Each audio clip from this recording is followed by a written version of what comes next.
윤석열 대통령이 7일 오늘 밤 10시 KBS를 통해 신년 대담 방송을 내보냈습니다. 이 영상은 3일 전 4일 용산 대통령실에서 촬영한 녹화 방송입니다. 신년 대담 방송을 특정한 방송사와 녹화를 통해 진행한 것만으로도 이미 약속 대담, 얼마나 자신감이 없으면 다큐 방송을 내보내겠냐는 비난이 일찌감치 쏟아졌습니다. 신년 대담 방송은 역시나 였습니다. 김건희 디올백 명품 수수에 대해서는 몰카 공작이라고 변명했고 단호한 태도를 가지지 못했다는 이야기만 되풀이했습니다. 대부분의 시간은 자기 자랑의 연속이었습니다. 김건희 여사의 디올 명품백 수수 영상 먼저 보시겠습니다. 아이고, 이번에 한국에 생각보다 오래 계시네요. 자리에 앉자마자 최 목사는 자신이 준비한 선물을 김건희 여사에게 건넸습니다. 아이고, 선물도 보내주시고 그래서. 아니, 이거 자꾸 왜 세우세요? 아이고, 그냥, 뭐, 다음부터는 뭐 못해도, 이번 거. 아우, 이런 거 정말 하지 마셔야죠. 예. 최 목사가 건넨 선물입니다. 하얀 종이 가방에 DIOR, 디올이라고 적혀 있습니다. 이제 오늘 방송의 백미 김건희 명품백에 대한 윤석열 대통령 입장입니다. 최근에 많은 논란이 되고 있는 이른바 이 파우치. 네네. 외국 회사 뭐 조그마한 백이죠. 그 백을 어떤 방문자가 김건희 여사를 만나서 그 앞에 놓고 가는 영상이 공개가 됐습니다. 많은 국민들이 또 봤고요. 이 영상을 본 국민들의 첫 번째 의아한 점은 당선 이후거든요. 대통령 부인의 신분인 상태였는데 어떻게 이렇게 검증되지 않은 사람이 더군다나 시계 몰래카메라를 작용한 전자기기를 가지고 대통령 부인에게 접근할 수 있었을까? 이거는 의전과 경호의 문제가 심각한 거 아니냐는 생각을 가장 먼저 사람들이 했습니다. 어떻게 이런 일이 일어났죠? 글쎄, 일단 용산 관저에 들어가기 전 일인데요. 저희가 이제 그 서초동 아파트에 살고 있었고, 한 6개월가량 살다가 이제 용산 관저에 들어갔는데, 제 아내의 사무실이 그 지하에 있었습니다. 그런데 이제 그런 거를 검색하는 검색기를 거기다가 설치를 할 수가 없었고요. 지금은 다 돼 있습니다만은 그걸 설치를 하면 복도가 막혀가지고 주민들한테 굉장히 불편을 주기 때문에 할 수가 없었고, 그리고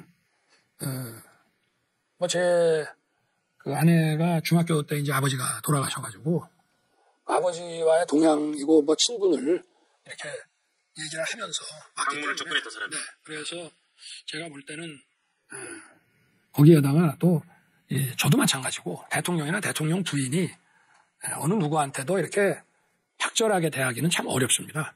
그래서 아마 그 관저에 있지 않고 이렇게 사저에 있으면서 또 지하 사무실도 있고 하다 보니까 자꾸 오겠다고 하고 해서 제가 보기에는 좀 그거를 매정하게 좀 끊지 못한 것이 좀 문제라는 문제고 좀 아쉽지 않았나 생각이 되는데, 그렇지만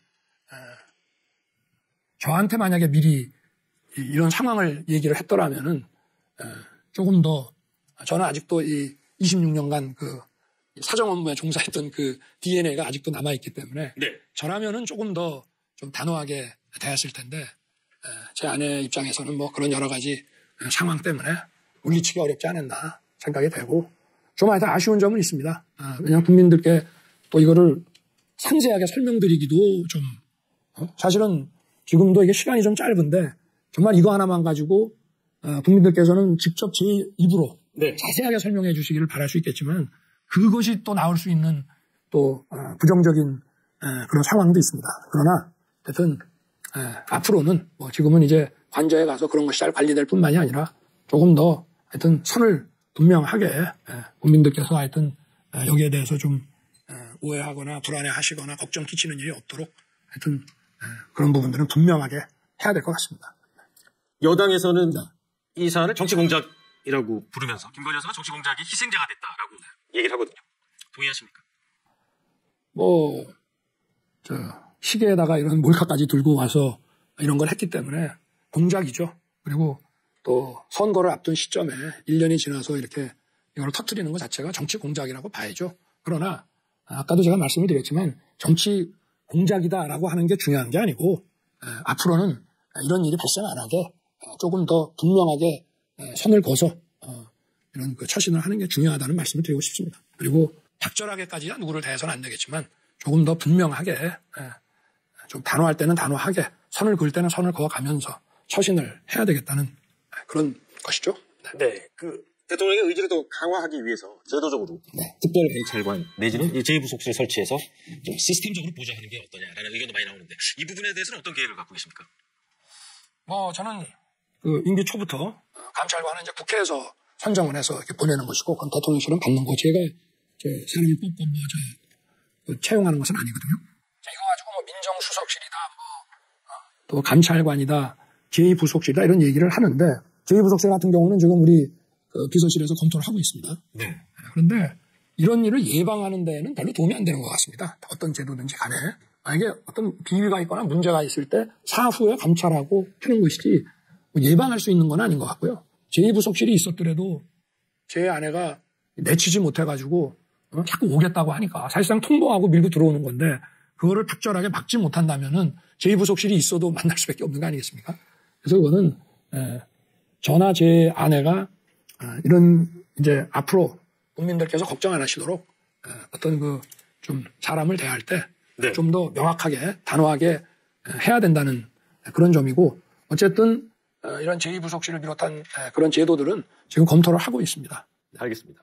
영상이 너무 길어 속도를 높였습니다. BJ 대담을 깨측한 스픽스 정치본색 영상 마지막으로 보시겠습니다. 행정검사가 제가 이 원고에는 안 나온 이야기인데 닉슨을 갑자기 이야기를 하더라고요. 박은정 부장검사가.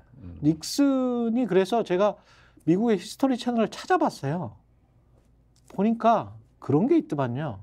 닉슨이 재선되고, 그러니까 그 전부터 문제가 있었던 게 쭉 있다가 닉슨이 재선되고 얼마 안 있다가 임기 한참 남기고 그리고 이제 본인이 사임을 했더만요. 그리고 언론도 보니까 그때 지금도 보수적이지만 타임지도 닉슨이 관련해서 나는 I'm not a crook, 나는 사기꾼이 아니다라는 국민 대기자회견을 하기 전에 타임지의 표지판이 닉슨에 대한 배심원은 더 피플이다.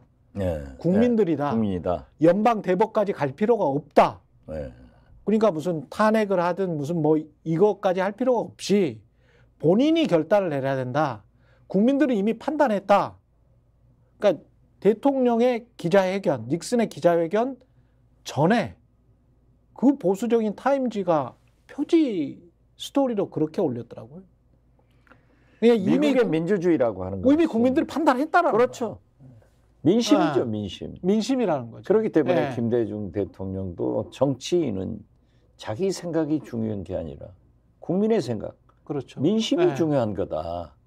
그러니까 민심으로 선거 결과가 나와서 대통령이 되는데, 제가 미국에 살 때 타임스퀘어를 지나가는데요. 타임스퀘어 그 전광판 있잖아요. 거기에 닉슨 현직 대통령이 바지를 내리고 대변을 보는 것을 그려놨어요. 똥 싸고 있다 이거지. 그래도 어떤 누구도 항의하지 않고. 그렇죠. 그거 지우지도 않고. 지울 수도 없죠. 그것이 민주주의예요.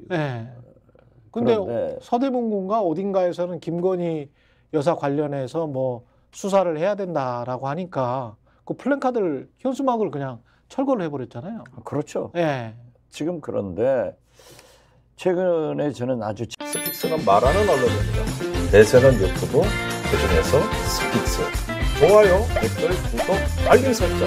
여러분이 저희를 사랑해 주시고 우리가 여러분을 사랑하는 4가지 방법입니다.